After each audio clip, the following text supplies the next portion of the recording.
Əziz tamaşaçılarımız, alın pürrəngi çayınızı önünüzə, mənim kimi başlayın bizi izləməyə. Çay içənlərinizə də nuş olsun. Min bir dərdin dərmanı olan çay, populyarlığına görə sudan sonra ikinci yeri tutur. Qoy bir qurtum çayımdan alım, daha sonra davam eləyək. Armudu stəkanda çay, ürəyimiz yananda çay. Bəli, elə ölkəmizdə də çay içməyən nadir insan tapılar məni kimi. Ümumiyyətlə, biz çayxor milləti deyirik, nə qədər su içsək də, ancaq çay yağımızı kəsir. Özü də elə-belə çay içən deyilik, ha. Biz ətirli, dadlı, yeni dəmlənmiş çaya üstünlük veririk. Çay o qədər faydalı bitkidir ki, hətta günü belə təsis edilir. Bəli, düz eşitdiniz. Bugün, yəni 21 may Beynəlxalq Çay günüdür.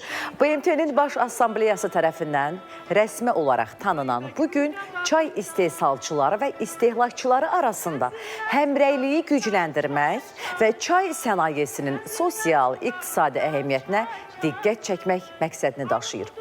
Çayın tarixi 1000 illərə dayanır və onun mənşəyi Çindədir. Əfsanəyə görə eramızdan əvvəl 2737-ci ildə Çin imperatoru Shen Nung təsadüfən qaynar suya düşən çay yarpaqlarının ətirli içkiyə çevrildiyini kəşf edib. Bu hadisə çayın gündəlik həyatda geniş yayılmasının başlanğıcı olub. Daha sonra çay Asiya boyunca yayılıb. Ticarət yolları vasitəsilə Orta Asiya və Yaxın Şərqə, oradan isə Avropaya çatıb. Ölkəmizdə isə çay əsasən Lənkəran, Astara, Masallı və Zaqatalada yetişdirilir. Çay bitkisi ilk dəfə 1912-ci ildə Azərbaycanın Lənkəran bölgəsinə gətirilərək orada əkilib və ilk dəfə olaraq çay zavodu 1937-ci ildə Lənkəranda tikilib. Bundan sonra Azərbaycanda çayın kütləvi şəkildə istehsalına başlanılıb və bugün Azərbaycan dünyanın ən dadlı çaylarından biri kimi dünyaya çay ixrac edilir və hətta mən deyərdim ki, elə çayın vətəni elə Azərbaycandır.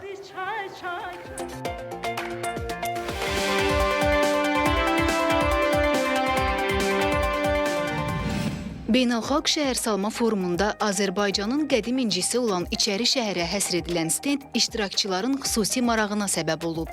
Bunları görmək çox gözəl hissdir.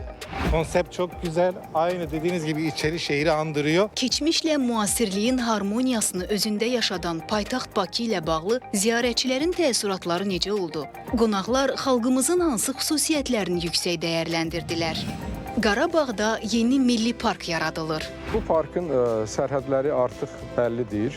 Bölgədə nadir fauna və floranın mühafizəsinə və ekoturizmin inkişafına töhfə vermək üçün nəzərdə tutulan park hansı rayonların ərazisini əhatə edəcək? Parkda yaşayan canlıların qorunması ilə bağlı nəzarət hansı formada həyata keçiriləcək? Bəzən sürücülər, bəzən də adi vətəndaşlar cərimələrini aylarla ödəmədən gecikdirirlər. Qəsdən ödənilməyən cərimələr əlavə məsuliyyətə, hətta inzibati həbsə qədər gedib çıxa bilir. Əgər qərəzli şəkildə eləmirsə, əlbəttə ki, yəqin ki, olmalıdır da. Başqa cürə də onda necə yəni ki, bacarmaq olar? Bəs hansı inzibati xətalara görə birbaşa həbs nəzərdə tutulur? Şəxs hansı halda məhkəmə qərarı ilə azadlıqdan məhrum edilə bilər?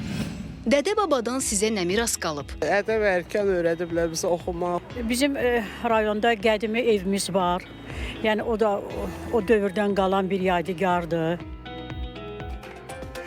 Xoş gördük bizim sevimli tamaşaçılarımızı yenidən. Mən çox şadam ki, qarşınızdayam.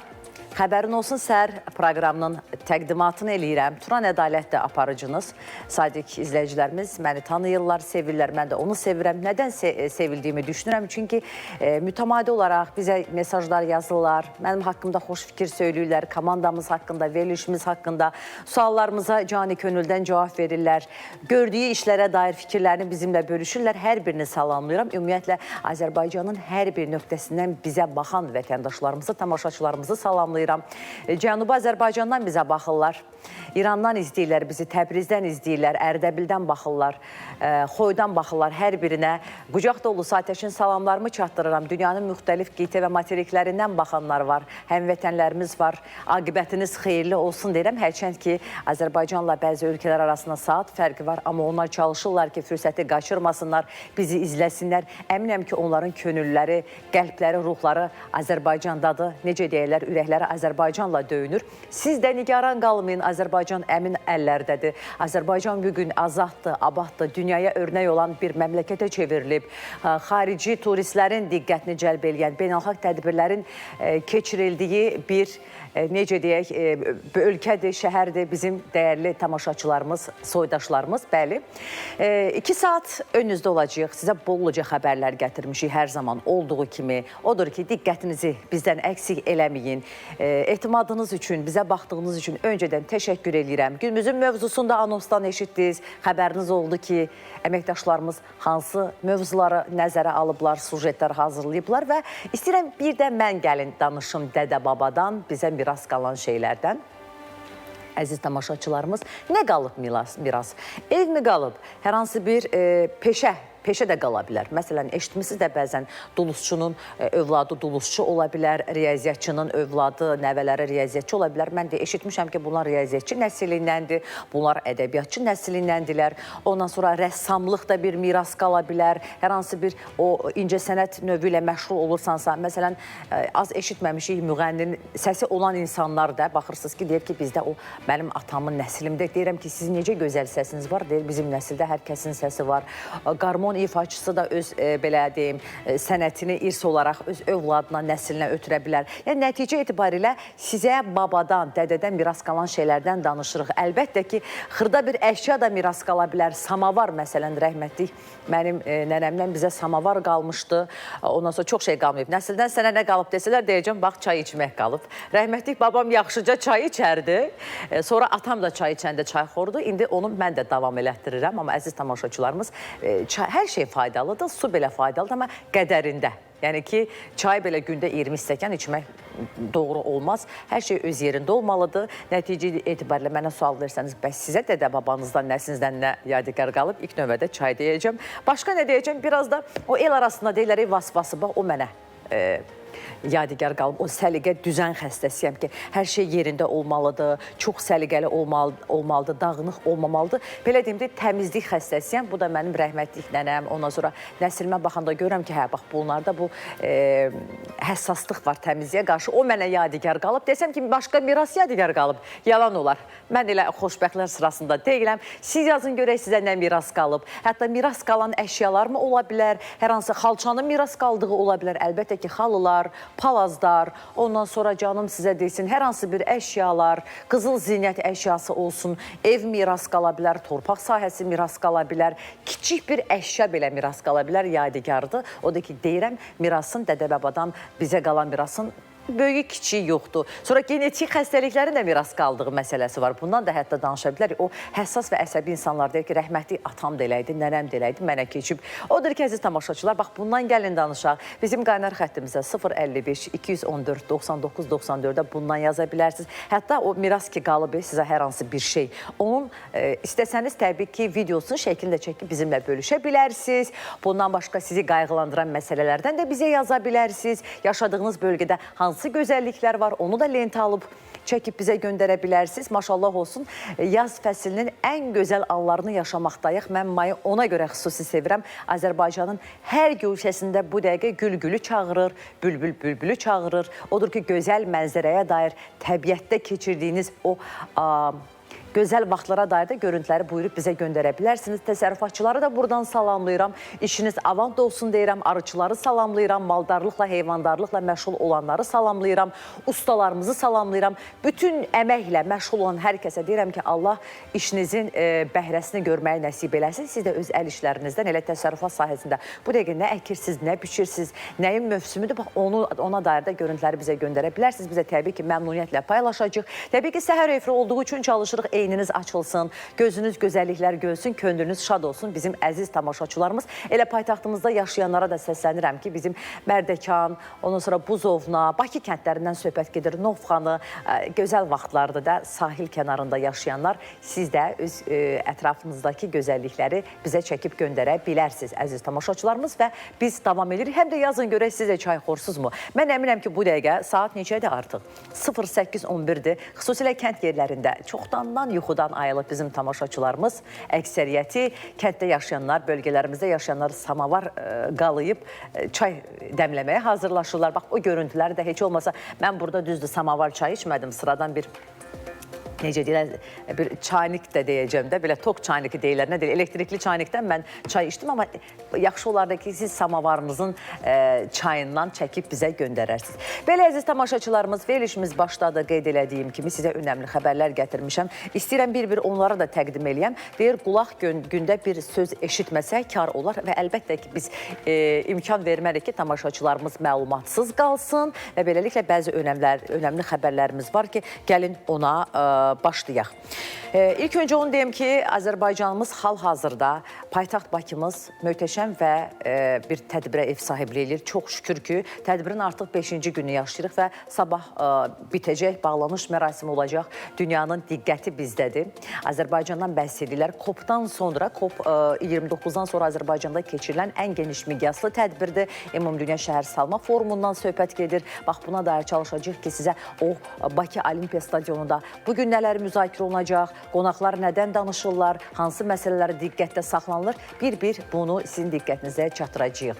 Beləliklə, binalar ayrı-ayrı aktivlər deyil, onlar daha geniş şəhər, sənaye və enerji ekosistemlərinin bir hissəsidir. Xüsusilə sürətlə urbanizasiya olunan, əhalisi artan və böyük mövcud mənzil fonduna malik ölkələrə baxdıqda, bir sıra tədbirlər həm yüksək təsir göstərməsi, həm də geniş miqyaslı və sərfəli olması ilə seçilir. VUF 13 çərçivəsində şəhər, sənaye, iqlim əlaqəsi kontekstində mənzil və binaların dekarbonizasiyası adlı tədbirdə belə qeyd edildi ki, binaların və mənzil sektorunun dekarbonizasiyası üçün əsas istiqamətlərdən biri xidmətlərin elektrikləşdirilməsidir. Tədbirdə daha hansı mövzular müzakirə predmetinə çevrilib? Bax, sujetdən biləcəyik.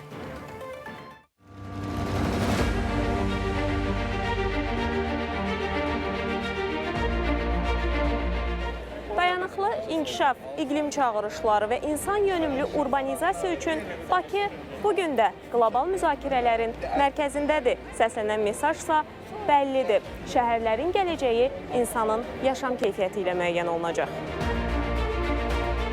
Bu yaşam keyfiyyətinin əsas şərtlərindən biri də rahat və sağlam nəfəs ala biləcəyimiz şəhərlərin qurulmasıdır. Bu isə necə deyərlər, evin içindən başlanır. VUF 13 çərçivəsində şəhər, sənaye, iqlim əlaqəsi kontekstində mənzil və binaların dekarbonizasiyası adlı tədbirdə qeyd edildi ki, dekarbonizasiya səyləri yalnız yeni binalara yönələ bilməz. Çünki gələcək 10 illiklərdə insanların yaşayacağı və işləyəcəyi binaların böyük hissəsi artıq mövcuddur. Diqqət yalnız yeni tikililərlə məhdudlaşmamalıdır. Mövcud mənzil fondu xüsusilə köhnə binalar enerji səmərəliliyi tədbirləri həyata keçirilmədiyi halda uzun illər enerji istehlak etməyə davam edəcək. Binanın istiqamətləndirilməsi, təbii havalandırma, kölgələndirmə, izolyasiya, gün işığından optimal istifadə və iqlimə uyğun dizayn prinsipləri, enerji sistemləri tətbiq olunmadan əvvəl enerji tələbatını əhəmiyyətli dərəcədə azalda bilər.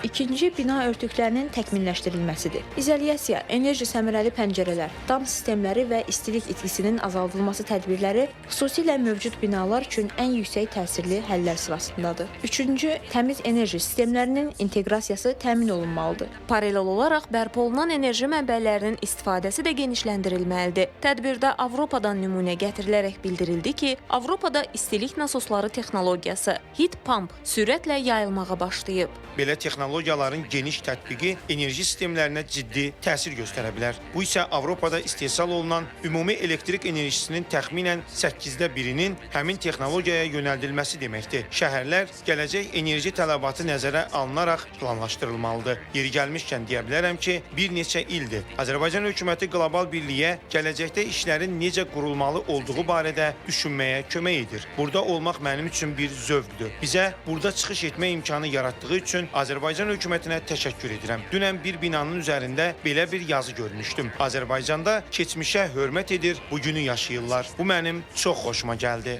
Beləliklə, aşağı karbonlu binalara keçid bir texnologiya və ya bir institut vasitəsilə həyata keçirilə bilməz. Bu keçid siyasəti innovasiyanı, maliyyəni və regional əməkdaşlığı birləşdirən inteqrasiya edilən yanaşmalar tələb edir. Dünya Şəhərsalma Forumunun keçirildiyi məkanda müxtəlif ölkələrin nümayəndələri bir araya gəliblər.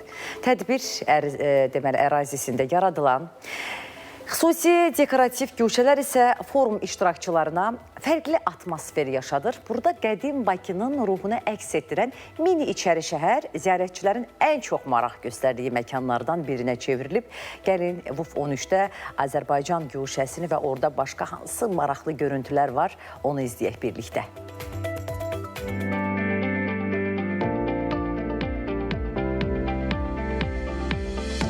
Dünya Şəhərsalma Forumunun keçirildiyi ərazidəyik. Burada maraqlı bir məqam da ondan ibarətdir ki, sanki kiçik bir içəri şəhər burada yaradılıb.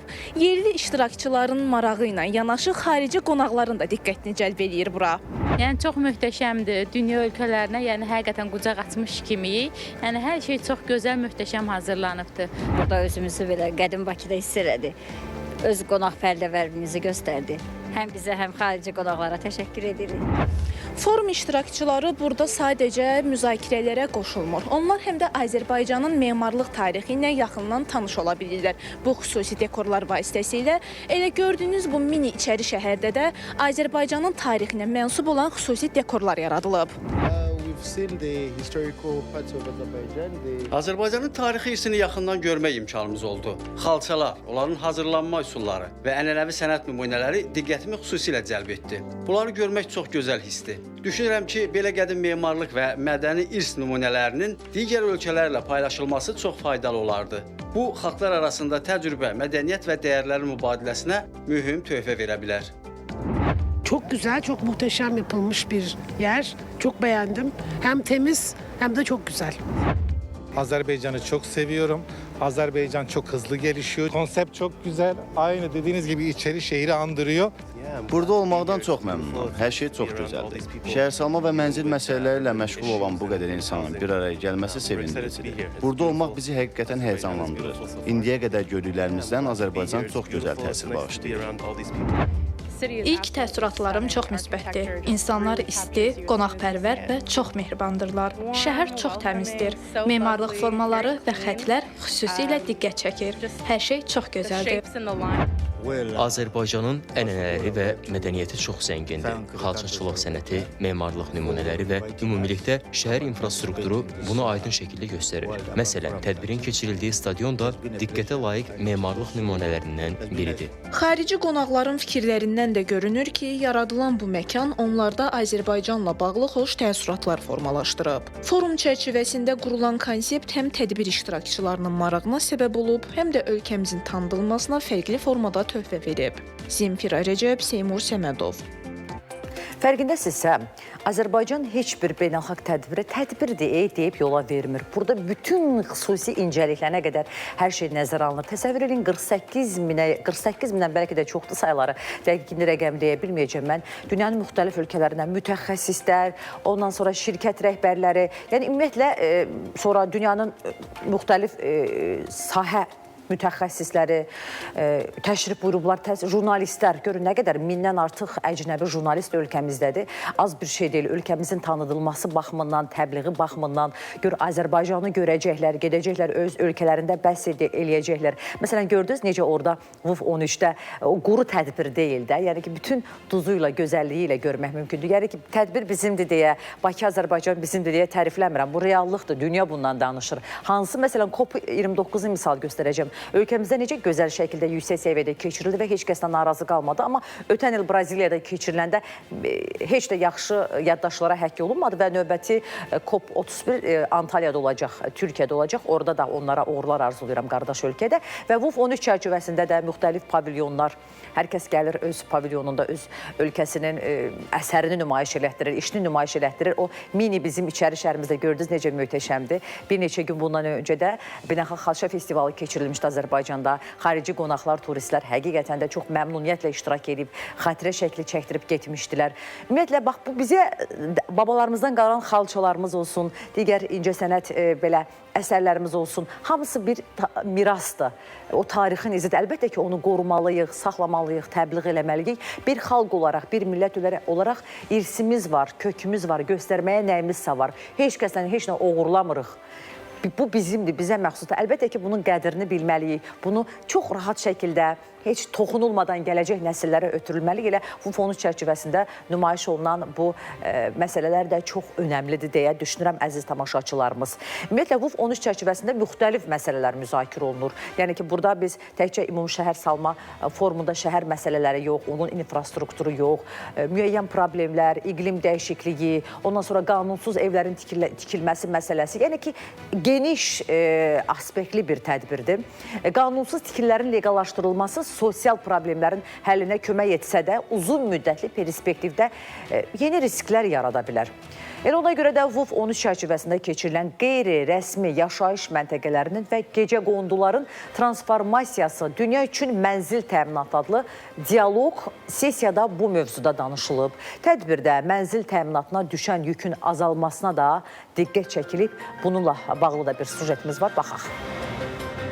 Son illər ölkədə çox mənzilli yaşayış binalarının istismara qəbul prosedurları sadələşdirilib. Şəhərsalma standartlarına cavab verən bəzi qeyri-rəsmi tikillər üçün isə amnistiya mexanizmləri tətbiq olunub. WUF 13 çərçivəsində keçirilən qeyri-rəsmi yaşayış məntəqələrinin və gecəqonduların transformasiyası Dünya üçün mənzil təminatı adlı dialoq sessiyada İqtisadiyyat Naziri Mikayıl Cabbarov belə deyib. Nazir hesab edir ki, legallaşdırma prosesinə ehtiyatla yanaşmaq vacibdir. Qanunsuz tikillərə sadə amnistiyanın verilməsi müəyyən sosial problemləri qısa müddətdə həll etsə də, gələcəkdə icazəsiz tikintilərin artmasını təşviq edə bilər. Bu isə torpaq istifadəsi, kənd təsərrüfatı torpaqları, meşə sahələri, su ehtiyatları və kritik infrastruktur zonalarına təzyiqin artması ilə nəticələnir. Nazir qeyd etdi ki, işğaldan azad edilmiş ərazilərə qayıdış ölkədə mənzil təminatına düşən yükün azalmasına mühüm töhfə verir. 30 ildən artıq müddətdə məcburi köçkün həyatı yaşamış minlərlə insanın doğma torpaqlarına qayıtması mənzil sektoruna təzyiqi azaldır. Mikayıl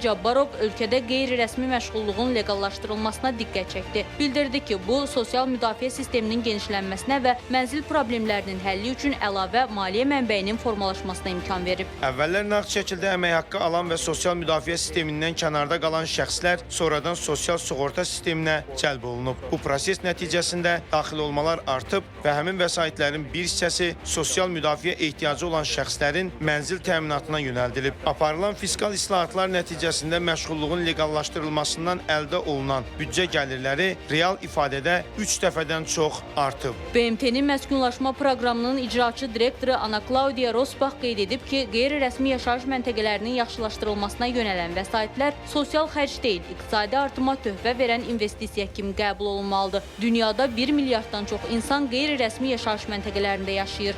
Qeyri-rəsmi yaşayış məntəqələri iqlim dəyişikliyi, iqtisadi geriləmə və səhiyyə risklərindən ən çox təsirlənən ərazilərdir. Bu şəraitdə milyonlarla uşaq əsas xidmətlərə çıxış olmadan yaşayır. Güclü mənzil siyasəti, icma əsaslı yeniləmə proqramları, qeyri-rəsmi yaşayış məntəqələrinin şəhər sisteminə inteqrasiyası əsas həll yollarıdır. Qeyd olundu ki, qeyri-rəsmi yaşayış məntəqələrinin transformasiyası üçün mənzil, infrastruktur, sosial xidmətlər və maliyyə sahələrini əhatə edən həllər tələb olunur.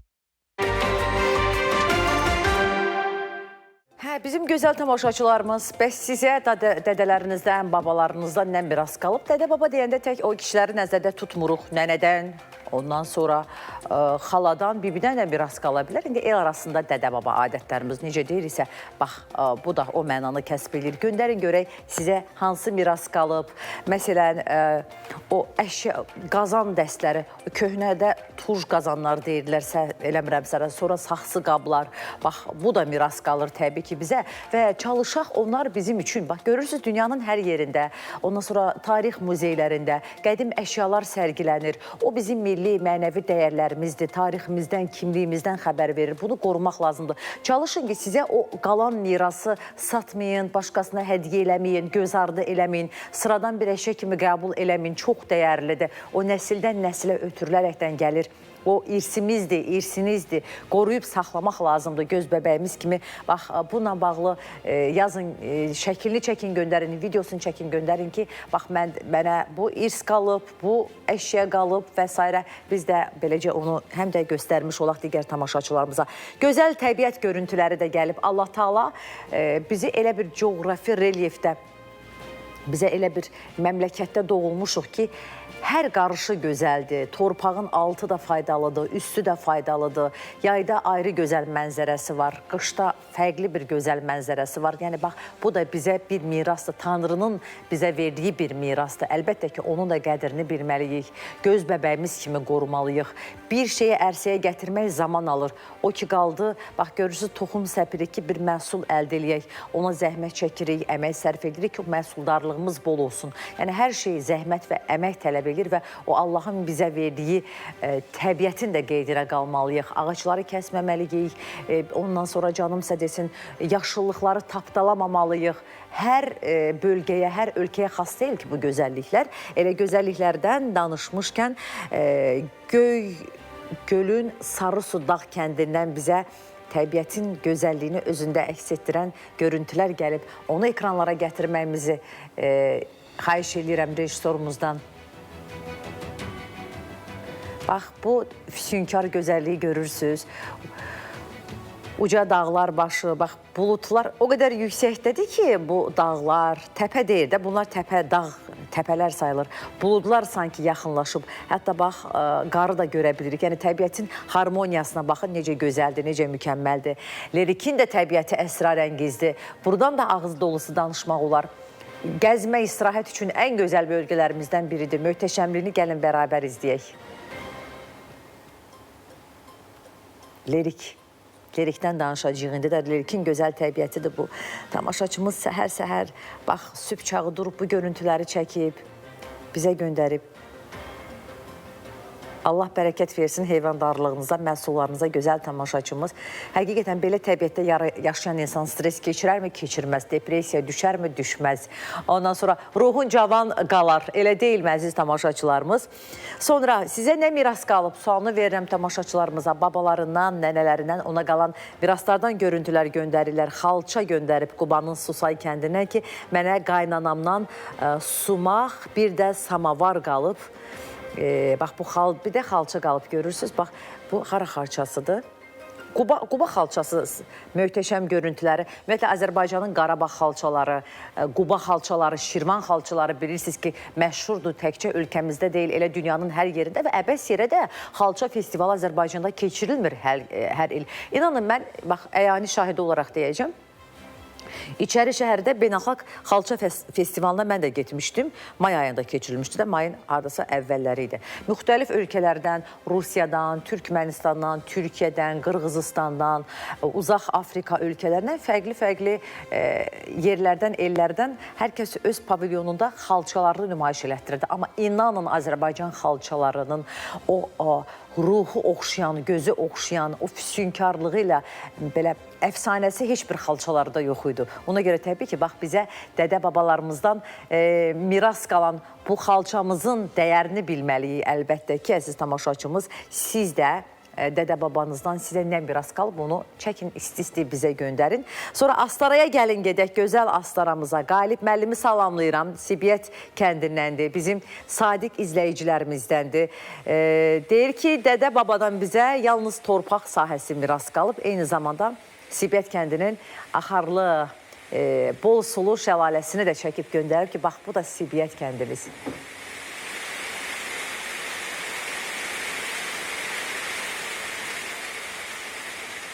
təbii terapiyadır. Əziz tamaşaçılar, bugün çay günüdür. Alın çayınızı önünüzə, məni izləməyə davam edin. Daha doğrusu verilişimizi izləməyə davam edin. Biraz çox danışıram. Ara sıra mən də boğazımı yumuşatmalıyam. Azərbaycan çayından belə deyək, necə deyərlər, arada qurtum içməklə. Sizə də nuş olsun. Gözəl Laçınımızı salamlayıram buradan.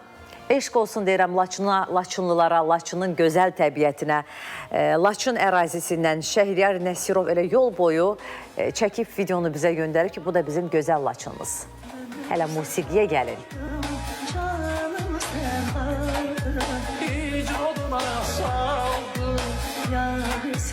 Əla, əla. Gözəl Laçın.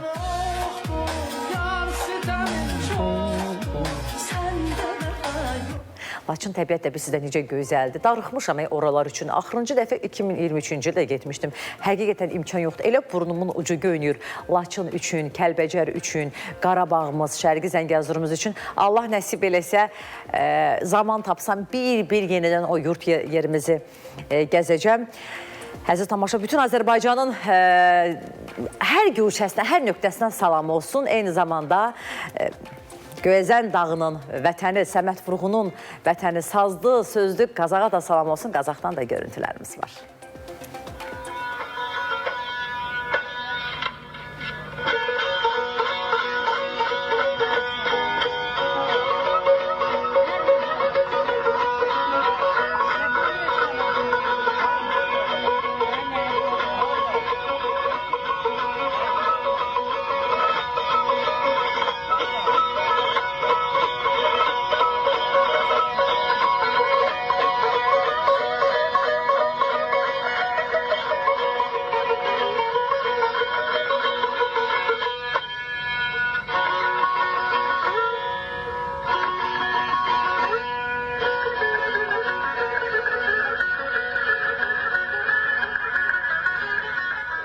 Gəl gedək Qazağa bir salam verək. Vaqiflə bir yerdə Cıdır düzündə. Gözəl Qarabağa bir salam verək. Salam verirəm Qarabağımıza.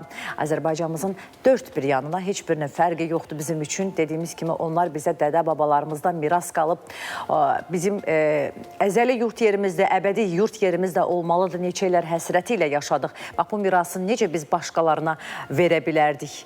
20% torpaqlarımız 30 il müddətində düşmən tapdağı altında qaldı. Bizim tarixi abidələrimiz, bizim dini abidələrimiz, göz bəbəyimiz kimi qoruduğumuz abidələrimiz viran qalmışdı, dağıdılmışdı. Amma onlar da bugün bərpa edilir.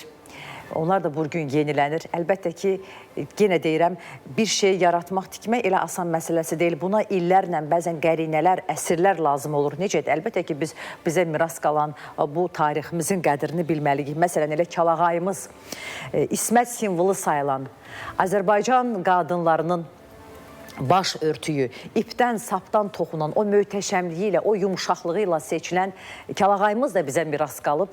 Kəlağayımızdan hər zaman istifadə eləməliyik.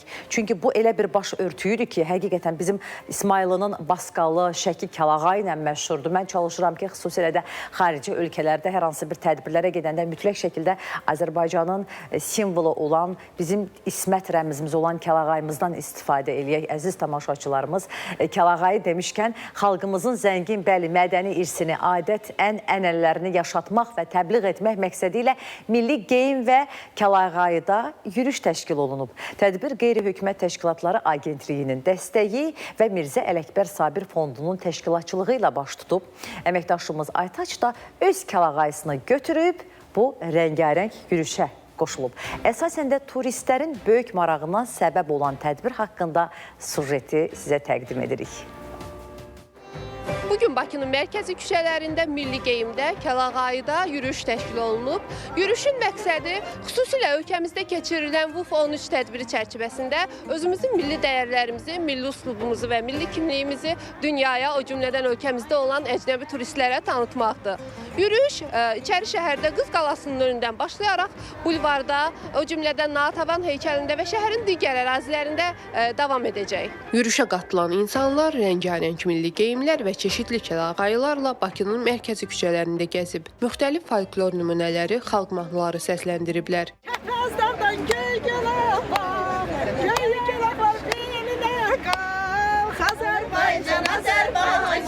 Tədbir xüsusilə xarici qonaqların diqqətini cəlb edib. Azərbaycan mədəniyyəti, milli geyimlər və musiqilər onlarda xoş təəssürat yaradıb. Hər şey çox yaxşıdır. Bakının atmosferi çox gözəldir. Bu gözəl qızları rəngarəng geyimlərdə görmək çox maraqlıdır. Bir həftəlik İsraildən Azərbaycana istirahət üçün gəlmişik. Hər şeyi çox bəyənirəm. Bura çox möhtəşəmdir. Milli geyimlər çox gözəldir. Bu xanımların üzərində çox möhtəşəm görünür. Bizim ölkəmizdə, Çində 56 millət var. Biz milli kimliyə çox önəm veririk və dünyada sülhə ümid eləyirik. Qırğızıstandan gəlmişəm. Sizin milli paltarlarla bizim geyimlər arasında oxşarlıqlar var. Bəzi naxışlarımız eynidir. Bizdə də həmişə bayramlarda geyinib çıxırlar. Oxşar adət-ənənələrimiz var. Ona görə çox gözəldir. Azərbaycanı sevirəm. Milli geyimdə və Kəlağayıda təşkil olunan yürüşlər ilk dəfə 2015-ci ildə təşkil olunub. İlk dəfə 6 nəfər Azərbaycanlı xanım bu təşəbbüsü reallaşdırıb. Həmin vaxtda bizə insanlar qəribə baxırdılar. Hansı yaxınlaşıb soruşurdular ki, teatrın aktrisalarısınız, aktyorlarısınız. Amma bu 10 ilin içində bu təbliğat artıq öz işini elə gözəl görüb, elə yaxşı insanlara milli geyimi tanıdıb ki, yəni biz artıq öz milli geyimlərimizdə özümüzü görəndə təəccüblənmirik. İllər içində aparılan təbliğatın nəticəsidir ki, milli geyimdə baş tutan 11-ci yürüşə artıq onlarla insan qoşulub. Tədbirin təşkilatçısı Mirzə Ələkbər Sabir Fondunun təsisçisi Sevda Tahirli deyir ki, bu geyimlər söz söyləmədən qarşı tərəfə, turistlərə önəmli mesajlar ötürür. 11-ci ildir bu illər artıq. Biz milli geyimdə şəhərimizin küçələrində gəzirik, xalq mahnılarını ifa edirik. Milli geyimlərimizlə bərabər hətta kəlağaylarımızla təbliğ ilə biz məşğuluq. Ona görə ki, bunlar bizim sevdiyimiz amma biraz uzaq düşdüyümüz dəyərlərimiz idi. İstəyirik ki, gənclərimiz bu dəyərlərimizə daha dərindən sahiblənsinlər. Bizim ölkəmizdəki baş verən bu böyük beynəlxalq hadisədir. Dünya Şəhər Salma Forumu ki keçirilir. Biz 20 may məhz şəhərimizdə olan qonaqlarımızın da bizim bu coşqunu, bizim bu milli mədəniyyətimizi, milli dəyərimizi daha yaxından görməsi, tanıması üçün biz bugünə təşkil eləmişik ki, görsünlər ki, bizim nə qədər gözəl, dərin köklərimiz var, bizim hansı mədəniyyətdən gəlirik. Milli geyimlərimiz və kəlağaylarımız xalqımızın tarixini, ruhunu və milli kimliyini yaşadan ən dəyərli mədəni sərvətlərimizdəndir. Belə tədbirlər Azərbaycan mədəniyyətinin yaşadılmasına, gənc nəslə ötürülməsinə və tanıdılmasına mühüm töhfə verir. Milli dəyərlərimizi yaşatmaq isə hər birimizin ortaq məsuliyyətidir. Ayta Cəsədova, Ayxan Şükürov. Bax, çox gözəl bir təbliğatdır. Sevda xanım Tahirliyə, Sabir ailəsinin nümayəndəsinə, Mirzə Ələkbər Sabir Fondunun təsisçisi Sevda xanıma öz təşəkkürümü bildirirəm. Mən də 2 dəfə bu yürüşdə iştirak eləmişəm. Hər il may ayında seçilir. Xüsusilə Respublika gününə həsr olunur. Necə möhtəşəmdir görürsünüz. Bütün şəhərdə gəzirsiniz, insanlar sizə baxırlar. Bax, beləliklə öz milli geyimimizi, bizə miras qalan milli geyimimizi biz necə eləyirik? Təbii ki, təbliğ eləyirik, göstərmiş oluruq. Xüsusilə də bu VUF 13-də, bu ərəfədə ölkəmizə görün nə qədər turistlər gəlib, nə qədər əcnəbi qonaqlar var, onlar baxırlar, valih olurlar, Azərbaycan mədəniyyətini görmüş olurlar. Müsahibədə Qırğızıstanlı dedi ki, bizdə bənzərlik var. Sanki o rənglərdə, sanki o milli geyimlərin tikilişində, tərzində. Əlbəttə ki, bütün türk soylu xalqların mədəniyyəti bir-birinə bənzir. Çünki kökümüz birdir, irsimiz birdir. Var olsun qardaşlığımız. Elə Türkiyədən də bizi müxtəlif ölkələrdən, Türkmənistandan, Qırğızıstandan, Özbəkistandan izləyənlər də varsa onlara da öz cani könüldən qardaş salamı göndərirəm. Sizə nə miras qalıb sualına müxtəlif cavablar gəlməkdədir. Sonra bizə yazır. Demək, gəlin baxaq görək, bu paltar tikişi maşını dedikdə el arasında, eləmi? Doğru mu ifadə elədim adını? Bax, onu göndərib tamaşaçımız bizə. Salamlayır bizi, deyir, hər səhər saat 8-də armudu stəkanda çay süzüb sizin verilişinizə başlamasını gözləyirəm. Təşəkkür edirik sizə cani könüldən. Mahnı da deyir, lap yerinə düşdü. Bizi verilişimizə çay mahnısı ilə başladıq. Onu deməyə çalışır tamaşaçımız. Çox sevirəm, deyir, bu mahnını. Qaldı, deyir, günün mövzusuna dədə babadan miras yalnız adları. adları, atamın adı, bağı, atası 42 yaşında rəhmətə gedib, Allah rəhmət eləsin. O zaman tamaşaçımızın 10 yaşı olub, qaynatamın böyük rütbəsi, qaynanamdan deyir, çox şey, qızıl, torpaq, ev, xalça və başqa deyir, əşyalar miras qalıb. Allah ölənlərə rəhmət eləsin, qalanlara can sağlığı versin. Sonra tikiş maşınını göstərir ki, bu da qaynanamdan qalıb. Əmircandan Gülzar xanım göndərib bu görüntünü ki, ağır olduğu üçün deyir, masanın altından çıxara bilmədim. Amma hər dəfə deyir, bax, bu tikiş maşından istifadə edəndə qaynanama rəhmət oxuyuram. Allah rəhmət eləsin qaynananıza. Əmircandan Gülzar xalaydı bu mesajı bizə yazan. Davam edirik əziz tamaşaçılarımız. Siz də yazın görək sizə nə miras qalıb, kimdən nə miras qalıb, atanızdan, ananızdan, nənənizdən, babanızdan. Bəzən də belə bir şey olur da, hər hansı bir əşya, zinət əşyası, üzük, o nəsildən nəsilə ötürülür. Bəlkə də bir 100 il, 200 il. Bax, bu da qalıbsa miras, bundan da yazıb təbii ki, danışa bilərsiniz. Siz sizə miras qalan şeylərdən yazın, görüntülər göndərin, təbiət mənzərəsinə dair görüntülər göndərin. Qarabağda yeni milli park yaradılır. Bu parkın sərhədləri artıq bəllidir.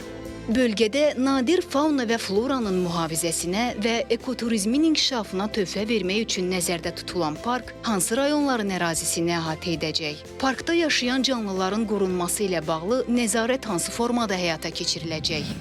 Bəzən sürücülər, bəzən də adi vətəndaşlar cərimələrini aylarla ödəmədən gecikdirirlər. Qəsdən ödənilməyən cərimələr əlavə məsuliyyətə, hətta inzibati həbsə qədər gedib çıxa bilir. Əgər qərəzli şəkildə eləmirsə, əlbəttə ki, yəqin ki, olmalıdır da. Başqa cürə də onda necə yəni ki, bacarmaq olar? Bəs hansı inzibati xətalara görə birbaşa həbs nəzərdə tutulur? Şəxs hansı halda məhkəmə qərarı ilə azadlıqdan məhrum edilə bilər? Dədə-babadan sizə nə miras qalıb? Ədəb erkən öyrədiblər bizə oxumaq. Bizim rayonda qədimi evimiz var. Yəni o da o dövrdən qalan bir yadigardır. Bəli, əziz tamaşaçılarımız, yazın görək dədə-babanızdan sizə nə miras qalıb. Belə deyim də, insanın o fakturası belə miras qalır. Məsələn, mən görünüş baxımdan atama bənzəyirəm. Məsələn, atama mənə onun görünüşü miras qalıb. Boy da irsidir, genetikdir. Baxırsınız ki, məsələn, uzun boylular nəsli deyirlər. Bax, boy qala bilər, genetik xəstəliklərdə miras ötürürlər. Tamaşaçımızın biri bayaq yazıb ki, mənə nə qalasıdır miras? Miras Sənan adlı tamaşaçımız yazmışdı ki, Bakıdan yüksək qan təzyiqi qalıb. Ondan sonra bəzi xəstəliklər də irsi keçir. Canım sizə deysin. Bax, bunu da deyəcəm. Bizim bir tanışımız var idi, qonşumuz var idi. Adını qeyd eləməyəcəm. Onlara oğrular nəsli deyirdilər ki, onun atası oğru olub, babası oğru olub. Elə də onlar ad alıb, san salmışlar ki, oğru filan kəs deyirdim. Nəyə görə uşaq idim, anamdan soruşurdum. Deyirdilər ki, onlar, nə bilim, at oğurluyublar, vaxtı ilə qoyun oğurluyublar, sonra uşaqları böyüyüb gəlib, nə bilim, hansısa bir əşya oğurluyub. Bax, oğurluq da miras qalırmış sən demə, amma əlbəttə ki, bu çox pis vərdişdir. Qətiyyən belə vərdişə baxmaq lazım deyil. Canım sizə desin, təkcə əşyalar qalmır ki, təkcə var dövlət miras qalmır ki, dediyim kimi, hər hansı bir qızıl zinət əşyası da miras qalır. Bayaq tamaşaçımız göndərmişdi ki, tikiş əşyası miras qalıb. Sonra bizim kanalımızın əməkdaşı Xatirə xanım da deyir ki, Kəlağayı mənə miras qalıb qaynanamdan. Kanalımızın sevimli vizajisti Kəmalə Baratovaya da qaynanasından samavar miras qalıb. Deməli, qaynanasının adı Həmayil ana olub. Allah ona rəhmət eləsin, indi deyir, həyatda yoxdur və deyir, göz bəbəyi kimi qoruyur o samavarı. Bizim vizajistimiz Kəmalə xanım. Bu arada ona da öz təşəkkürümü bildirirəm. Bax, bugün məni bu cür gözəlləşdirib sizin qarşınıza çıxmışam. Ondan sonra gözəlliyin özü də təbii ki bir mirasdır. Üz cizgiləri də bir mirasdır. Göz rəngi də genetik bir mirasdır. Bundan da danışa bilərik. Elə miras deyəndə ağıllara təkcə o maddi nemətlər gəlməli deyil ki, əlbəttə ki, əziz tamaşaçılarımız, buyurun siz də yazın, görək sizə nə miras qalıb. Sonra, bilirsiniz ki, ölkəmizdə çox böyük maştablı tədbir keçirilir. Ümumdünya Şəhərsalma Forumundan bəhs edirik. 5 gündür ki, Azərbaycan mediasında, təkcə Azərbaycan mediasında, yerli mediada deyil, elə dünya mediasında da VUF-dan danışılır. Azərbaycanın necə möhtəşəm səviyyədə tədbir keçirilməsindən danışılır. Qonaqlar öz məmnunluğunu ifadə edirlər. Ümumiyyətlə, Azərbaycan mediası qeyd elədiyim kimi heç də xarici mediadan geri qalmır. Elə Medianın İnkişafı Agentliyinin icraçı direktorunun müavini Natiq Məmmədli də belə deyib ki, həqiqətən də öz operativliyi ilə yerli və xarici mediaya xəbər ötürməklə Azərbaycan jurnalistləri bu tədbirdə yüksək peşəkarlıq nümayiş elətdirirlər. VUF 13 tədbiri bizim ölkəmizin tarixində çox mühüm əlamətdar hadisələrdən biridir və bizim üçün əsas əlamətdar nüans da odur ki, burada Azərbaycan mediasının peşəkarlığını nümayiş etdirməsi və davranışı üçün çox əlverişli bir müstəvi yaradıldı. Biz çox sevinirik ki, Azərbaycan mediası COP29-dakı uğurlu təcrübəsini, öz uğur hekayəsini bugün yenidən yazır. Görürsünüz ki, VUF 13 müstəvisində ən məhsuldar, ən qaynar yerlərdən biri də Newsroom-dur. Burada bizim jurnalistlərimiz fasiləsiz çalışırlar. Həm yerli, həm xarici auditoriyanı VUF 13 xəbərləri ilə təmin etmək üçün öz peşəkarlıqlarını göstərirlər. Bəli, elə yerli medianın nümayəndəsi kimi ATV-nin müxbir heyəti də tədbirə hazırlıq mərhələsindən ta indiyə kimi operativ şəkildə Bakı Olimpiya kompleksində olurlar, bir-birinə maraqlı reportajlar təqdim edirlər, ondan sonra sujetlər hazırlayırlar, müsahibələr alırlar. İndi gedək biz də Jalə Qəhrəman qızı ilə bağlantıya keçək. Bakı Olimpiya kompleksindən o bizi salamlayır, biz də onu salamlayırıq və oradakı ab-hava haqqında səhərin bu saatında buyur Jalə, bizə məlumat ver. Turan, sabahın xeyir, səni və Xəbərin Olsunu izləyən bütün tamaşaçılarımızı salamlayıram. VUF 13-ün artıq 5-ci günüdür və biz hazırda Olimpiya stadionunda canlı yayımdayıq. Burada səhər saatlarından etibarən artıq böyük bir canlanma müşahidə olunur. Dünyanın müxtəlif ölkələrindən gələn nümayəndələr, texnologiya şirkətlərinin təmsilçiləri, eləcə də ekspertlər və media nümayəndələri forumun əsas tədbirlərində iştirak edirlər. Turan, səhər saatlarıdır, amma onu deyə bilərəm ki, stadion ətrafında böyük bir hərəkətlilik var. Ərazidə panel müzakirələr, eləcə də texnologiyanın təqdimatı və rəqəmsal inkişafla bağlı sessiyalar hər gün davamlı olaraq təqdim edilir. Bir məqamı da qeyd edim ki, xüsusilə vurğulamaq istəyirəm ki, burada könüllülərin və təşkilatçıların əməyini danmaq bəlkə də haqsızlıq olar. Çünki hər bir iştirakçıların rahat, hərəkətsiz və təhlükəsiz təmin edilməsi ilə bağlı çalışırlar. Stadion ətrafında stadionun müxtəlif hissələrində interaktiv zonalar yaradılıb ki, burada qonaqlar yeni texnologiyalarla yaxından tanış olmaq imkanı əldə edirlər. Forum çərçivəsində gün ərzində bir sıra vacib çıxışlar, tədbirlər, panel müzakirələrin də keçiriləcəyi gündəliyi mən sizin diqqətinizə çatdırmaq istəyirəm ki, bugün hansı tədbirlər keçiriləcək? İlk öncə 9:30-dan etibarən mənzil və təhsil yaşayışı memarlığı üzrə tədris proqramının rolu adlı bir tədbir keçiriləcək Ada Universiteti, eləcə də Milan Politexnik İnstitutunun təşkilatçılığı ilə baş tutacaq. Bakı 2040 baş planı inkişafın yeni erası bir çox dövlət qurumlarının təşkilatçılığı ilə təşkil olunacaq. Multimaterializm əsasında mənzil inkişafı, qlobal öhdəliklərdən lokal təsirlərə keçid adlı bir tədbir də keçiriləcək. Seçilən şəhərlər 4.0 dəyişən gələcəyə uyğun qurulan şəhərlər adlı da tədbir baş tutacaq. Daha sonra şəhər dağıntısından post-münaqişənin bərpasına gedən yol, Prezidentin Laçın və Kəlbəcər üzrə xüsusi nümayəndəsinin sədrliyi ilə tədbir baş tutacaq. Belə, bizim hələlik stadiondan çatdıracaqlarımız bu qədər. Gün ərzində forumdan ən son yeniliklərdən xəbərdar olmaq istəyirsinizsə, gözünüz ATV-də olsun. Sizinlə mən idim, Jalə Qəhrəman qızı, Seymur Səmədov. Turan, sözü sənə ötürürəm. Jalə, təşəkkür edirəm. Biz çalışacağıq, verilişimiz bitmədən bir də Bakı Olimpiya stadionuna bağlanaq. Həmçinin orada əcnəbi qonaqların onlara da miras qalan geyim tərzində, uniformalarında rəqslərini yəqin müşahidə eləmişsiniz. Tez-tez sosial şəbəkələrdə yayılır əcnəbi qonaqların bu rəqsi. Elə bizim özümüzünkülər də milli rəqsdə, milli geyimlərdə rəqs edirlər. Ondan sonra çox gözəl bir mənzərədir. Həqiqətən də Bakı Olimpiya stadionunda 5 gündür gözəl biz görüntülərin şahidi oluruq. Maraqlı elə bir kadrlar, rəqs edənlər görsən, Jalə, onu da Lental bizə göndər, çalışacaq ki, sənə yenidən bağlanaq. Və xəbərin olsun, əlbəttə ki, davam edir əziz tamaşaçılarımız, hələ vaxtımız var. Saat 10-a qədər önünüzdə olacağım, ona qədər mənim verilişimizi izləyəcəksiniz. Sizə miras qalan məsələlərdən buyurun bizə yazın, görüntülər də əlbəttə ki, göndərə bilərsiniz. Xəzər dənizində zəlzələ olub. Bu haqda məlumatı mütləq əziz tamaşaçılarımız sizlə bölüşmək istəyirik.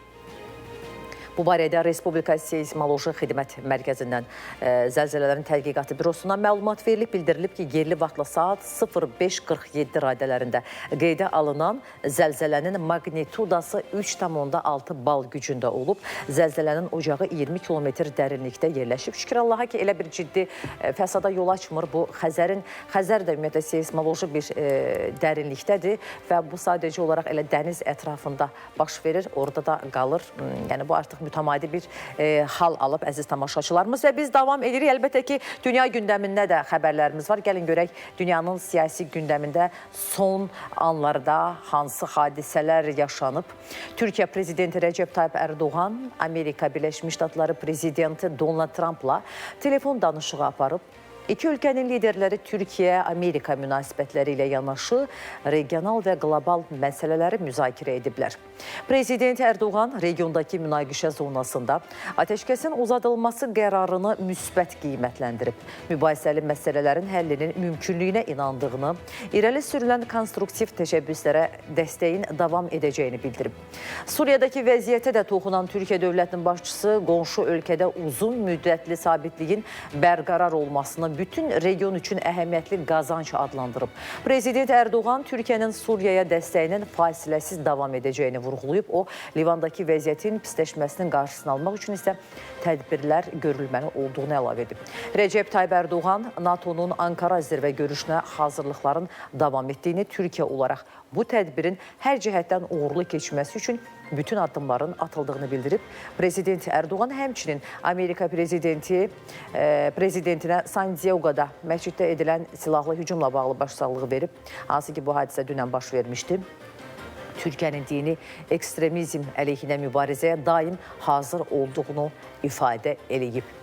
Amerika və İran arasında da növbəti danışıqlar raundu iyunun əvvəlində baş tuta bilər. Bu barədə Əl-Ərəbiyyə telekanalı mənbələrə istinadən məlumat yayıb. Məlumata görə görüşün həcc mövsümündən sonra İslamabadda keçirilməsi planlaşdırılır. 2026-cı ildə həcc ziyarətinin əsas mərhələləri mayın 25-29-na təsadüf edir. Mənbələr bildiriblər ki, hazırda Vaşinqton və Tehran arasında mümkün razılaşmanın yekun mətni üzərində iş aparılır. Həmçinin Pakistan ordusunun baş qərargah rəisi Asim Munirin cümə günü İrana səfər edərək razılaşmanın son variantını təqdim edə biləcəyi iddia olunur. Apreldə də İran və ABŞ nümayəndə heyəti ilə danışıqlar keçirilmişdi və lakin bu danışıqlar heç bir nəticə vermədi. Hər iki tərəf bir-birinə etdiyi təkliflə razılaşmadılar və növbəti danışıqların nəticəsini gözləyək. Xarici aləmdə baş verən xəbərlərlə verilişimiz davam edir. Rusiyanın Kamçatka bölgəsində yerləşən Şiveluç vulkanı 4,5 kilometr hündürlüyə kül püskürüb. Rusiya mediası xəbər verir ki, kül şlefi vulkandan şərqə və cənub-şərqə 30 kilometr uzanır.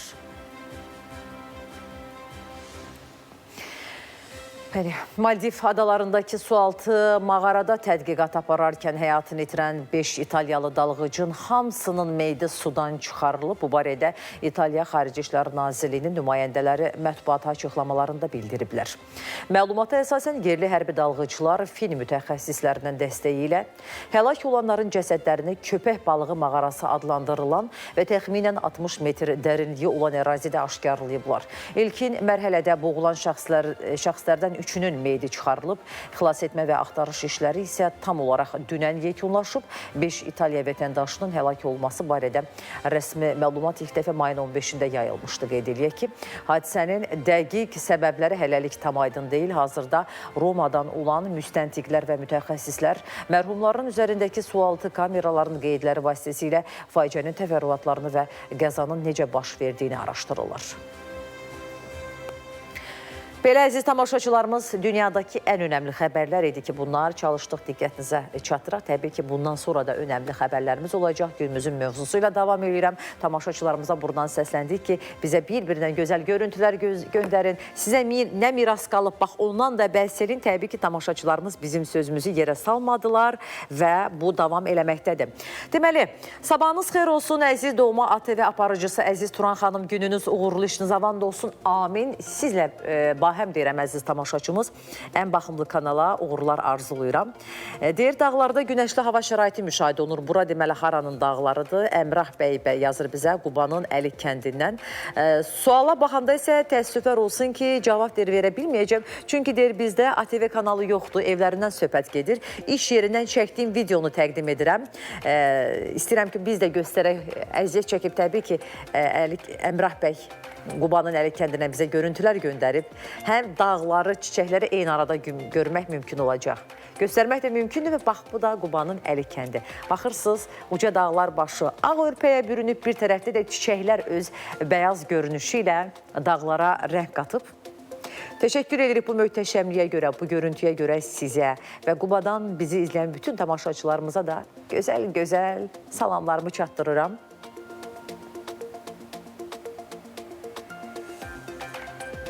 Və eyni zamanda bu videonu bizə çəkib göndərən Əmrah bəy deyir ki, ata-babadan, valideynlərimdən yaxşı öyüd, nəsihət, yaxşılıq, sevgi, hörmət, bax, deyir, bunlar mənə miras qalıb. Əlbəttə ki, bu miras elə bir mirasdır. Maddi miras bəlkə də nə zamansa, belə deyim də, zamanla itə bilər, hər şey ola bilər, amma mənəvi miras hər zaman var. Bu yavaş-yavaş nəsildən nəslə ötürülərək davam eləyir.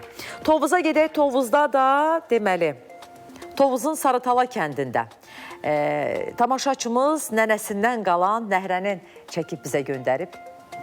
Hələ bir musiqisi də var.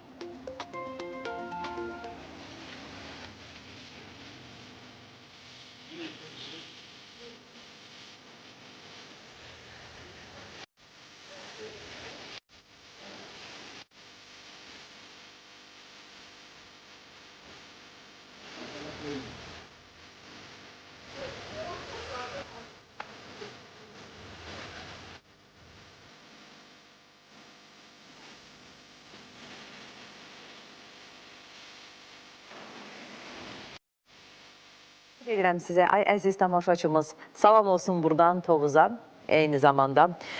Cəlilabaddan da gül çiçək gəlib bizə, gəlin o güllü çiçəyə baxaq, könlünüzdə güllər, çiçəklər açsın. Nə gözəldir, bəh. Qızıl gülləri səpələyib tamaşaçımız bağı boyunca. Əla, gözəl. Digər tamaşaçılarımız, sizdən də belə möhtəşəmliyi gözləyirəm. Gördünüz necə gözəldir. Allah sanki rəsm əsəri çəkib də təbiətə Azərbaycanda. Qarabağda yeni milli park yaradılır. Bu parkın sərhədləri artıq bəllidir.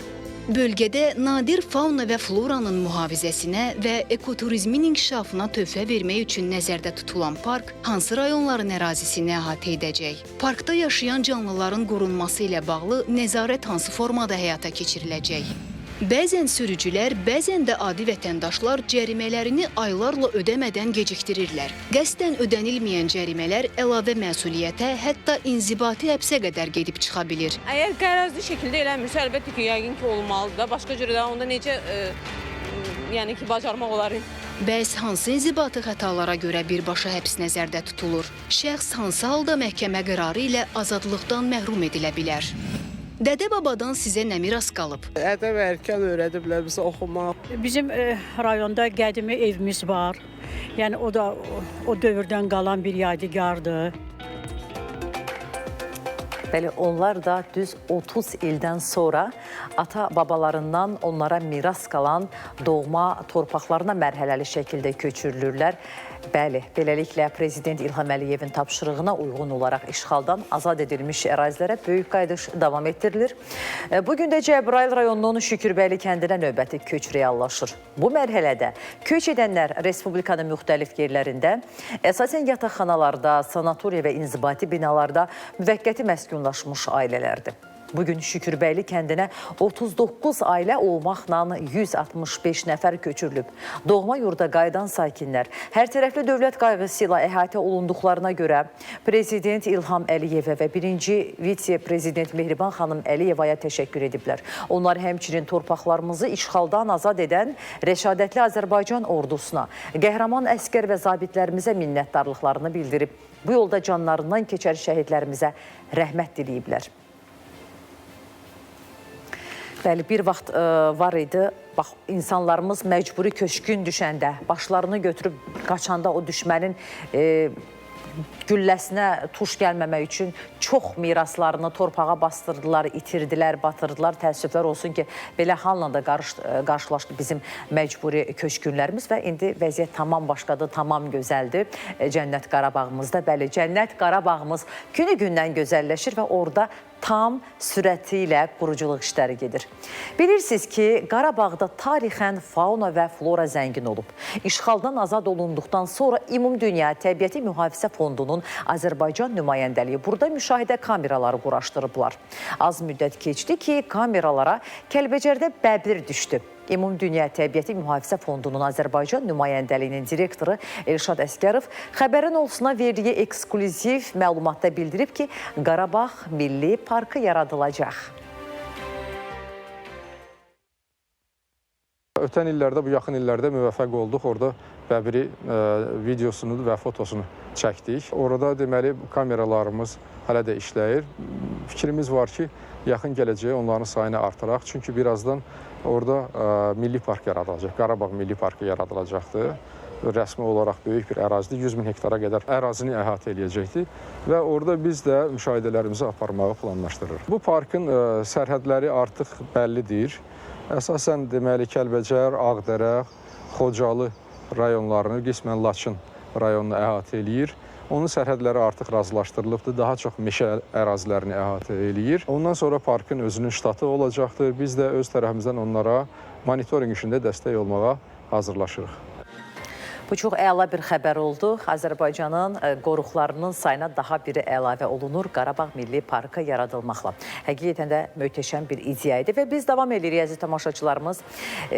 Bilirsiniz ki, qış aylarında müşahidə olunan intensiv yağıntılar və sel suları nəticəsində Şamaxı rayonunda bir sıra avtomobil yollarına ciddi ziyan dəyib.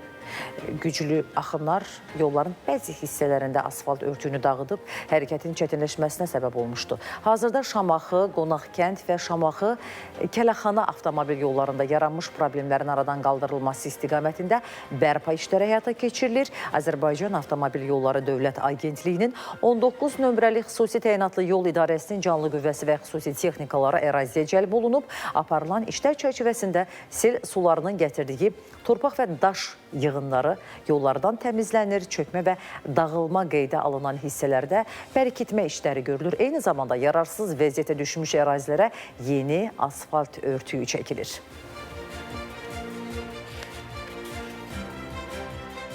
Gündə mən bu yolu 2 dəfə gedib gəlirəm. Bizim bu yolumuz 8 kilometrdir. Biz elə bilir 80 kilometr yol gedib gəlirdik gün ərzində. O qədər bərbad idi. Dağılan vaxtı da təmir elənilir, gözəl. Yolumuz xarab idi əvvəlcə, yəni gediş-gəlişimiz çətin idi. Maşınımız xarab olurdu, getdi-gəldikcə. Yəni və bəzi şeylərə görə gediş çətin idi. İndi şükür Allaha, yolumuz bərpa olunur. Şamaxı şəhərinə, həmçinin Kələxana kəndinə yağan intensiv yağışlar nəticəsində yollarımız sıradan çıxmışdı. Və bura gəlib həm bizim, həm bura gəlib gedən qonaqlarımızın gəlib gedişində çətinlik yaradırdı. Çox şükür ki, indi yollarımız bərpa olunur. Gəliş gedişin tam təmin olunması bizi çox sevindirir. Belə əziz tamaşaçılarımız, günümüzün mövzusu ilə gəlin verilişimizi davam elətdirək. Sizdən bir-birindən gözəl görüntülər gəlib, sizə nə miras qalıbsa onu da videosunu şəklini çəkib atırsınız. Sizə öz təşəkkürümü bildirirəm. Demək, sabahınız xeyir olsun, xəbərin olsun komandası və Turan xanım.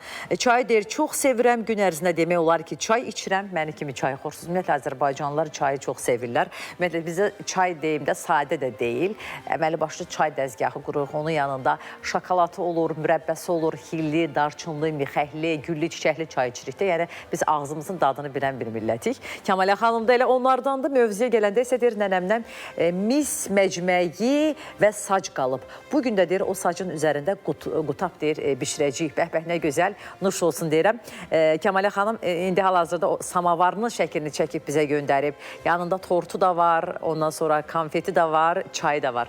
Bax, nə gözəldir. Bu mənzərədə oturub Sumqayıtda çayını içir. Nuş olsun deyirik sizə. Kəmalə xanım.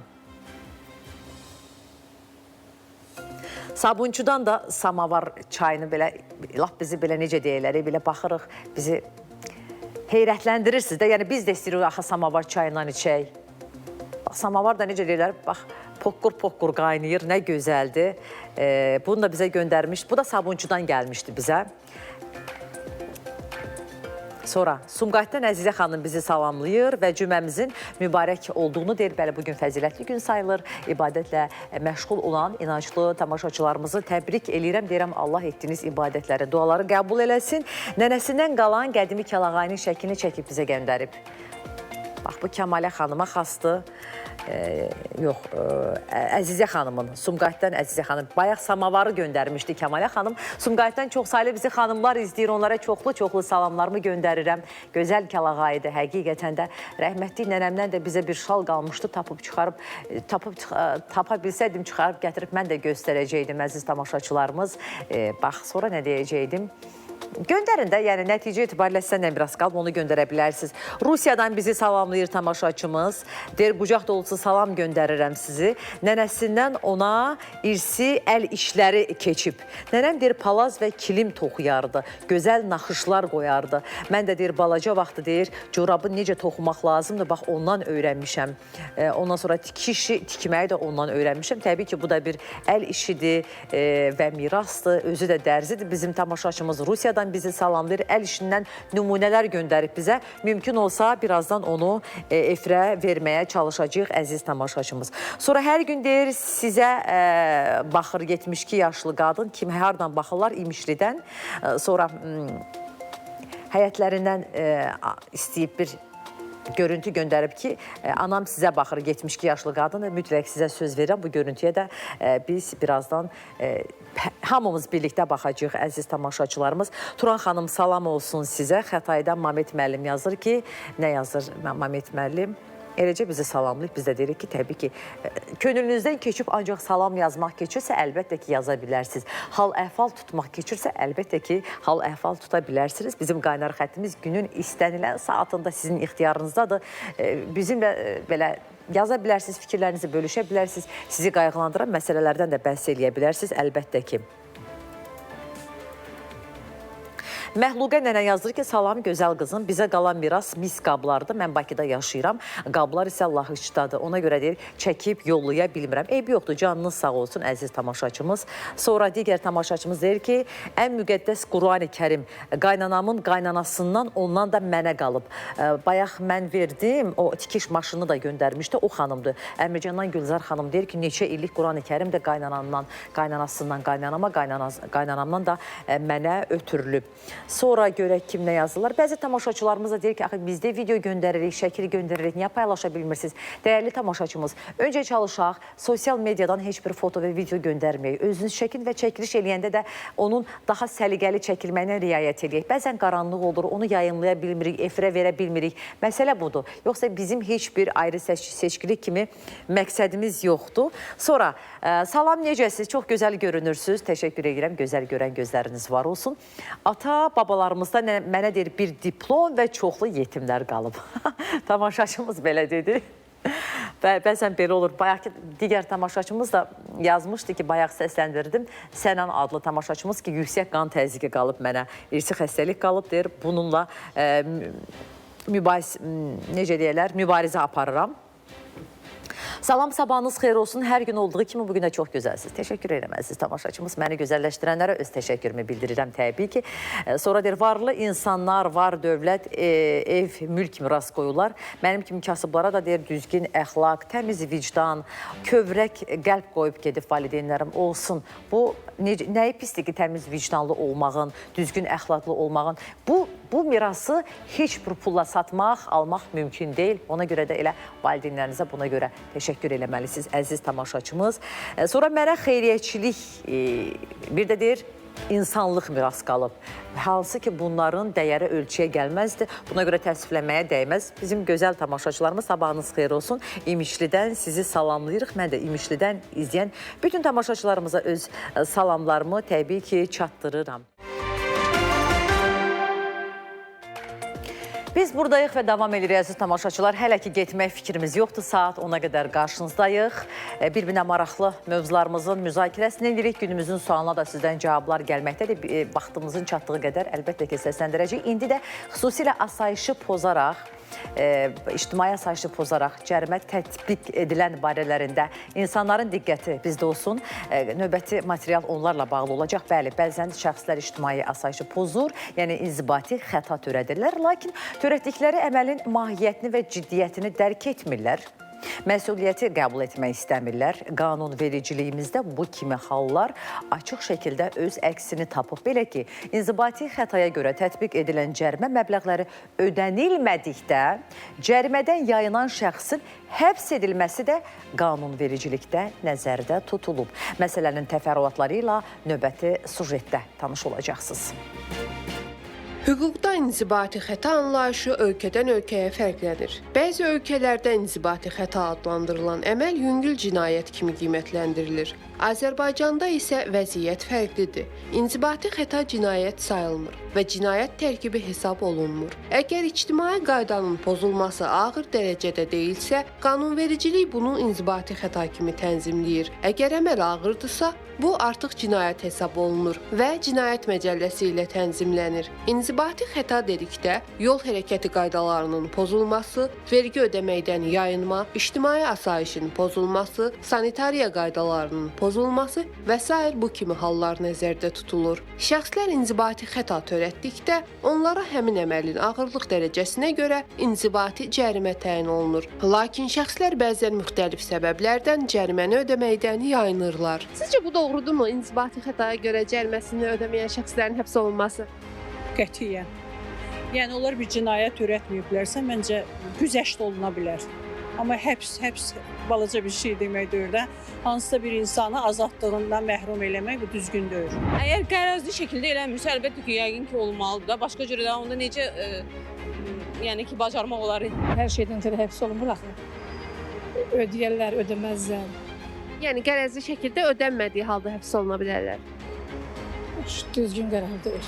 Vəkil Mircavid Miriyev bildirir ki, cərimə ödənilmədikdə şəxs dərhal həbs olunmur. Əvvəlcə cərimənin maaşdan tutulması və ya əmlaki həbs qoyulması kimi tədbirlər görülür. Əgər məhkəmə şəxsin cəriməni qəsdən və ya səbəbsiz şəkildə ödəmədiyini müəyyən etsə, yalnız bundan sonra inzibati həbs tətbiq oluna bilər. Bundan əlavə, məhkəmə qərarı qanuni qüvvəyə mindikdən sonra 25 gün ərzində qərar qərəzli şəkildə icra edilməzsə, şəxs həbs edilə bilər. İnzibati xətalar məcəlləsinin məsəl 529-cu maddəsində qeyd edilir ki, inzibati cərimənin və eyni zamanda ictimai işlər növündə inzibati tənbih etmə haqqında qərarın icra edilməməsinə görə əsaslandırılmış təbii ki, deməli müraciət əsasında məhkəmə tərəfindən 3 ay müddətində şəxslərə inzibati həbs verilə bilər. İnzibati xətaya görə bir sıra inzibati tənbih növləri tətbiq edilə bilər və onlardan ən belə deyək sonuncusu inzibati həbs sayılır. Qanunvericilikdə elə hallar nəzərdə tutulub ki, həmin kateqoriyaya daxil şəxslərə qarşı inzibati həbs tətbiq etmək qadağandır.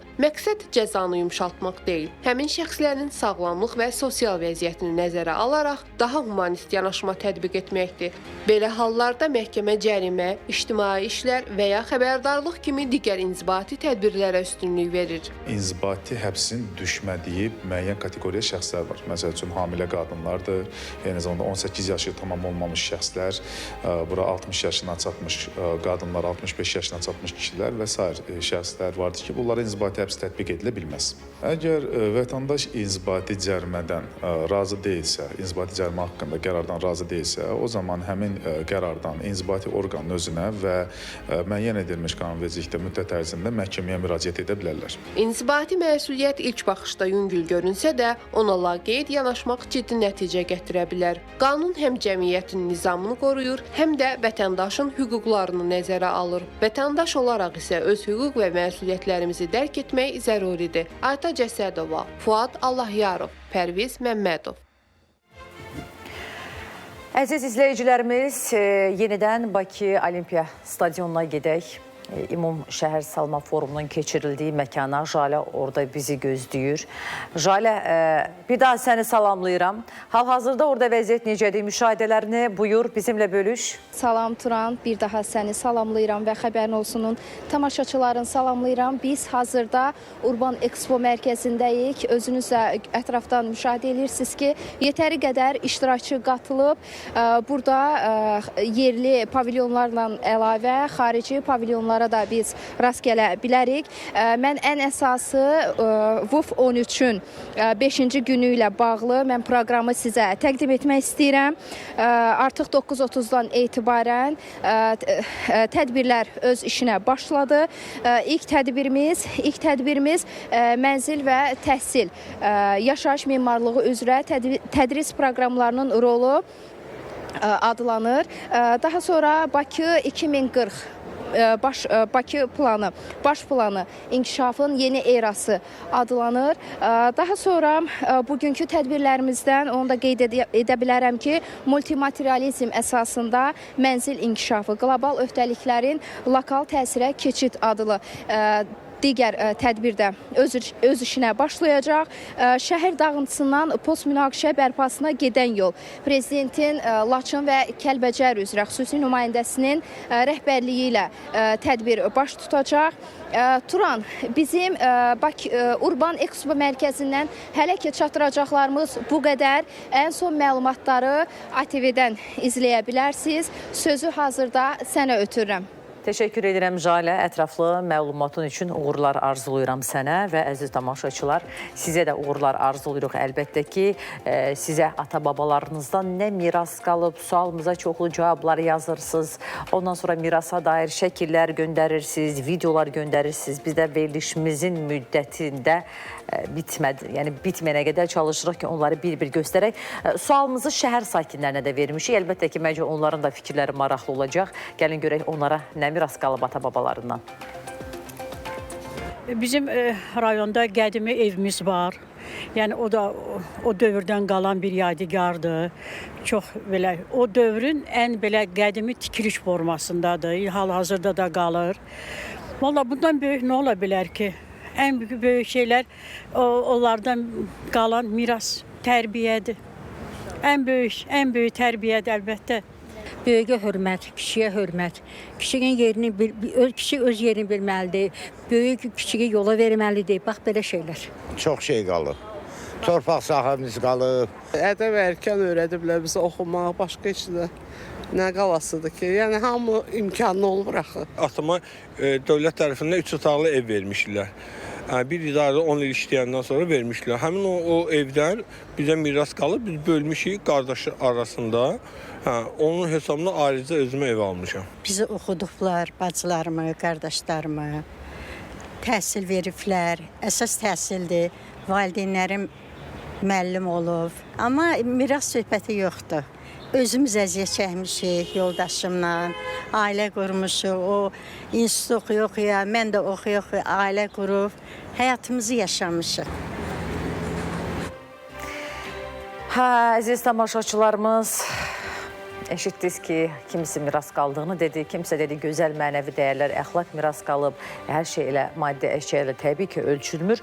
Rusiyadan da bizə tamaşaçımız yazıb və Rusiyaya miras qalan vulkan var. Bayaq o haqda məlumat verir ki, Rusiyanın Kamçatka bölgəsində yerləşən Şivelçuk vulkanı baş verib.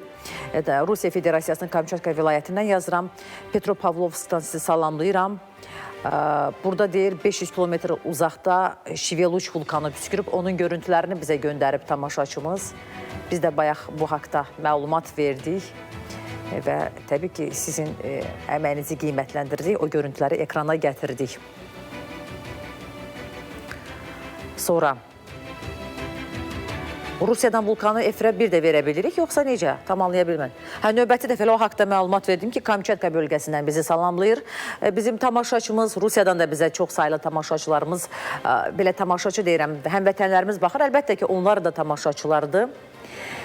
Petropavlovsk şəhərindəndir bizə yazan, bunu qeyd elədi və vulkanın görüntülərini bir daha bizə göndərmişdi. Biz də onu yenidən sizə göstərmiş olduq. Özdə çox uca bir vulkandır. 4,5 kilometr hündürlüyündə kül püskürüb. Sonra baxaq görək bizə başqa kim nə yazıb, kim nə pozub. Baxıram, görüm. Tamaşaçılarımız da nə gəlib. Əziz, bayaq Rusiyadan başqa bir tamaşaçımız da yazmışdı ki, mənə nənəmdən əl işləri, xalça toxumaq qalıb. Ondan sonra uşaq vaxtından deyir, onun yanında deyir, otururdum, corab toxumaq qalıb. Bir də əl işlərini bizə göndərib. Rəngarəng əl işləri var. Onu istəyirəm göstərək sizə, sizlə bölüşək.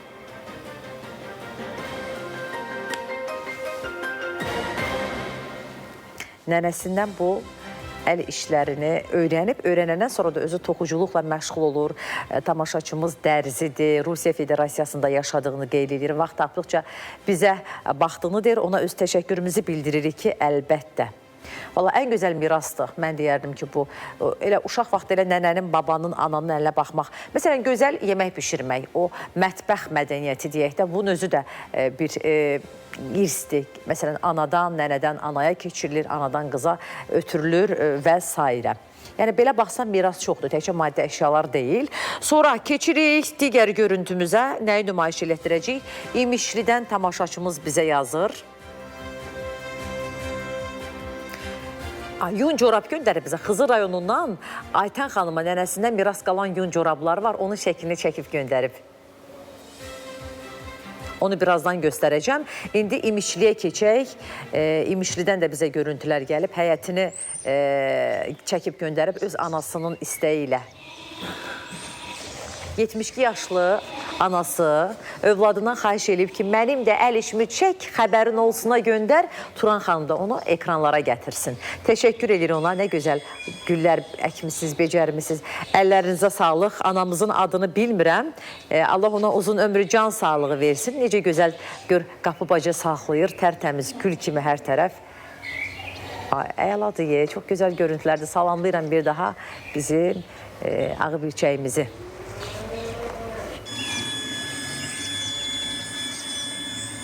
Səhər saatlarında isti-isti çəkib göndəriblər bu görüntüləri bizə. Əməksevərliyin özü də bir mirasdır. Həqiqətən o tənbəlliyin də mirasdır. Elə tənbəl nəsil var ki, onun övladları, nəvə nəticələri, kötücələri də tənbəl olur. Amma elə insanlarda var ki, işləməyi sevirlər, işləməkdən zövq alırlar, əmək sərf eləməyi, pul qazanmağı sevirlər. Əlbəttə ki, bunun özü də bir mirasdır. Sonra Xızı rayonundan Aytən xanım nənəsindən miras qalan corabları demişdim göstərəcəyik. Onları gəlin göstərək. Yun corabları çəkib göndərib. Qışda bunu geyinsən adam heç üşüməz, soyuqlamaz. Amma insanın heyfi gəlir də bunu geyinib köhnətməyə, elə belə qoruyub saxlamaq nəyə desən dəyər.